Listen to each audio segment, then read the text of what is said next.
Hello, আসসালামু আলাইকুম everyone. আমরা আজকে যাচ্ছি একটু ঘোরাঘুরি করতে। গেস কোথায় আমরা যাচ্ছি? আমরা যাচ্ছি ইউএই এর শেখ জায়েদ মসজিদে। এটা অনেক সুন্দর একটা মসজিদ। আমি গুগলে যখন দেখেছিলাম আমি টোটালি প্রেমে পড়ে গেছিলাম এটার।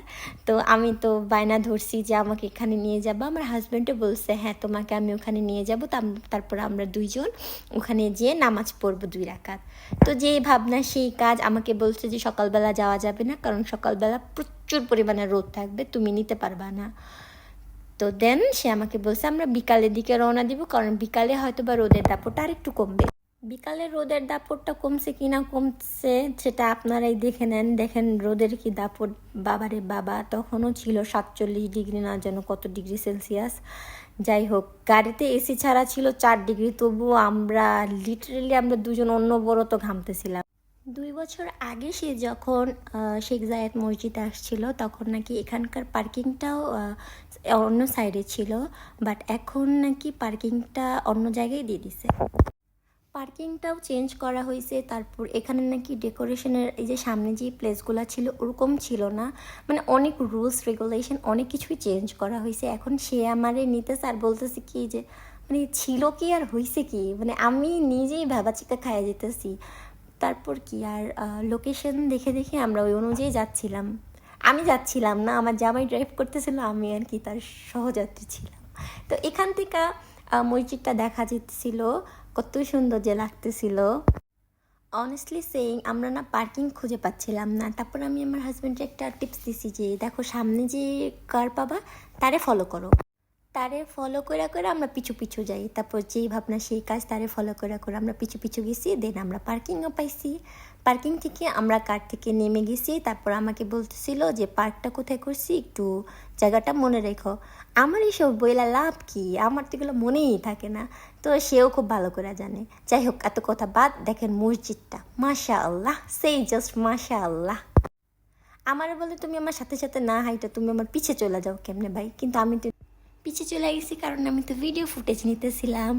তারপর সে বলে আচ্ছা ঠিক আছে ভিডিও নাও, আমার সাথে সাথে হাঁটো। তারপর সাথে সাথে হাঁটছি। এখানে যে কারগুলো দেখা যাচ্ছিল, সরি বাসগুলো যে দেখা যাচ্ছিল, এই বাসগুলো ছিল ট্রাভেলসের, মানে যারা আর কি ট্যুর এজেন্সির মাধ্যমে আসে তারা ট্যুর গাইড হিসেবে তাদের ট্যুরিস্টদেরকে বাসে করে নিয়ে আসে। আর গম্বুজটার পাশে ছিল রেস্টুরেন্ট, আর এই গম্বুজটার ভেতর দিয়ে আমাদের আন্ডারগ্রাউন্ডে যেতে হবে।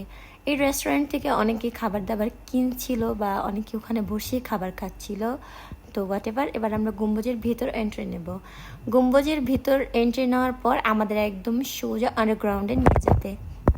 আসলে এইগুলোকে একদম রিডেকোরেশন করা হয়েছে, কারণ এগুলো আগে এগুলো ছিল না। যে আন্ডারগ্রাউন্ড ছিল বাট এখানে শুধুমাত্র শপিং কমপ্লেক্স ছিল, বাট আন্ডারগ্রাউন্ড হয়ে যে ভিতর থেকে এন্ট্রি নিতে হবে এই রুলসটা ছিল না। তাদের রুলস রেগুলেশন অনেক কিছুই চেঞ্জ করা হয়েছে। যাই হোক, তাদের রুলস অনুযায়ী এখন আমাদের চলতে হবে, কজ আমরা এখানকার ভিজিটর্স। এটা যেহেতু ভিজিটর্সদের জন্যই মেক করা হয়েছে, তো এখানে যেসব শপিং মানে মার্কেটের যে শপসগুলো ছিল সেখানে সবগুলোতে মানে সবচেয়ে বেশি ক্রেতা ছিল এখানকার ভিজিটর্সরা। তো যাই হোক, আমরা এখান দিয়ে সোজা এখান থেকে যাব হাঁটি হাঁটি পা করে। দেন আমাদের ওখান থেকে টিকিট নিতে হবে। তো টিকিটের জন্য বিশাল বড় একটা লাইন ধরছে, দেখতেই পাচ্ছেন কত বড় লাইন। আমরা আরও পিছনে ছিলাম, তো সেটা আমি নিইনি। তো অবশেষে আমাদের টার্ন আসছে, আমরা এখান থেকে টিকিট কালেক্ট করছি। আমাকে বলছে তুমি এখানে দাঁড়াও, আমি বলছি তুমি এখানে দাঁড়াও আমি আসছি। তো আমি এখানে আসছি ওয়াশরুমে একটু নিজেকে দেখতে। তো দেখার পর দেখি কি এখানে আরও পাপি আছে আমার মতন। তো যেহেতু এখানে মিরর আছে, তো নেভার মিস অ্যানি মিরর তুলে তো আমাকে বলতেছে, বের হয়ে গেছি, আমাকে বলতেছে কিরে এত দেরি কেন। আমি বলছি আরে মেয়ে মানুষের তো একটু টাইম লাগবেই। সে বলতেছে কি হ্যাঁ মেয়ে মানুষ দেখে এত টাইম নেবে, আমরা এখানে ঘুরতে আসছি, তুমি কি এখানে ঢুকছো কি মেকআপ করতে নাকি। তারপর আমি বলছি হোয়াট এভার, একটু তো টাইম লাগবেই। তো তারপর আবার চলাচলা শুরু করছি। বাই দ্য ওয়ে, আমি কিন্তু মেকআপ করি না, কজ আমি মেকআপ করতেই পারি না। তারপর আমাদের শুরু হলো আবারও যাত্রা। এই যে এখানে দাঁড়ায় না আমি ছবি তুলতে চেয়েছিলাম, টু বি অনেস্ট আমার ছবি একটাও সুন্দর আসে নাই। এই জন্য ছবি কেন ভিডিও কেন আমি এখানকার কোনোটাই আমাকে নেই, কারণ আমাকে একদমই সুন্দর লাগতেছিল না। ফর কাইন্ড ইনফরমেশন, এই মসজিদে যখনই কোনো মেয়ে এন্ট্রি নেবে ছেলেদেরটা বাদ, মেয়ে বা মহিলা যারা এন্ট্রি নেবে তাদেরকে অবশ্যই বোরকা পরতে হবে এবং অবশ্যই তাদের মাথার কাপড় সুন্দরভাবে দিতে হবে। এটা হচ্ছে ম্যান্ডেটরি। কজ এইটা যেহেতু মসজিদ, রেসপেক্টের খাতির হলো এইভাবে পোশাক নিয়ে যেতে হবে, না হলে ভিতরে যাওয়া যাবে না। তো কথা বলতে বলতে আমরা চলে আসছি মসজিদের। এনভায়রনমেন্টটা এত সুন্দর ছিল, যখন আমি ভিতরে ঢুকতেছিলাম তখন অনেক ভালো লাগতেছিল। এখানে অনেক অনেক ধরনের মানুষ ছিল, অনেক ধর্মের মানুষ ছিল। আমি যতটুকু দেখছি এখানে মুসলমান বাদে অন্যান্য রিলিজিয়নের পিপলস বেশি ছিল।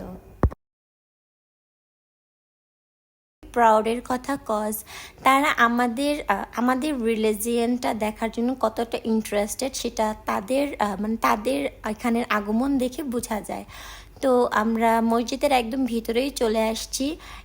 এটা আগে যখন ছিল তখন নাকি এটা পুরোটাই নামাজের জন্য ছিল, কিন্তু এখন ভিজিটরসদের জন্য বেশি উন্মুক্ত করে দিয়েছে আর কিছুটা রেস্ট্রিকশন দিয়ে দিচ্ছে যে ভিতরে হাঁটতে দিবে না। কেন দিবে না আমি জানি না। এখানে যে গোল্ডের যে দেখা যাচ্ছে এগুলো সবগুলোই ছিল 24 ক্যারেটের গোল্ড, আর এখানকার মিনারগুলোর কারুকাজ একদম প্রফেশনাল হাতে করা ছিল। মিনারের উপর এখানে যতগুলো গোল্ডের যেগুলো ছিল সবগুলোই ছিল গোল্ডের, সবগুলোই। এখানে যখন আমরা হাঁটতেছিলাম তখন আসলে মসজিদের ভিতরই কোরআন তেলাওয়াত ছিল। ওইটা শুনতে এত সুন্দর ছিল, এত ভালো লাগতেছিল, মানে মনটা একদম পুরো ফ্রেশ হয়ে যাচ্ছিল, এরকম একটা অবস্থা। আসলে মসজিদের ভাইবসের সাথে না এই টোনটা বা এই রিংটোনটা অনেক অনেক বেশি সুন্দর লাগতেছিল। তো আমরা এখানে দেখতে দেখতে আমরা একদম ভিতরে চলে আসছি। তো ভিতরের কারুকাজটা দেখেন, এখানে কত বড় একটা ঝাড়বাতি, এটা বিশাল বড় ছিল। আমি জানি না ভিডিওতে কীরকম বা কতটুকু পরিমাণ বড় দেখাচ্ছে, বাট এটা সামনাসামনি অনেক বড় ছিল। আর এখানের কারুকাজগুলো জাস্ট লুক অ্যাট দিস, মানে এখানকার কারুকাজগুলো কত সুন্দর ছিল, কত নিখুঁত ছিল, মানে কোন ডিজাইনার করছে আমার একটু তারে দেখার ইচ্ছা। আর সবচেয়ে বিস্ময়কর যে কথাটা, যে এখানে যে নিচে যে কার্পেটটা আছে, এই যে নিচে যে কার্পেটটা, সেটা হচ্ছে পৃথিবীর সবচেয়ে বড় হাতে বোনা কার্পেট। এই যে এখানেও একটা ঝাড়বাতি আছে, এই ঝাড়বাতিটা মনে হয় এর আগেরটার চেয়ে একটু বেশি সুন্দর। এই যে কার্পেটের কথা আমি এতক্ষণ বলতেছিলাম, এটা হইতেছে যে পৃথিবীর সবচেয়ে বড় হাতে বোনানো কার্পেট। আর এটার সবচেয়ে মজার ব্যাপারটা হইতেছে এখানে যে এখানে একটার সাথে আরেকটা কোনোভাবেই জোড়াতালি লাগানো নাই, কজ এখানকার যে গম্বুজের যে শেপ অনুযায়ী এটা মেক করা হয়েছে, এই জন্য এখানে কোনো সেলাই নেই।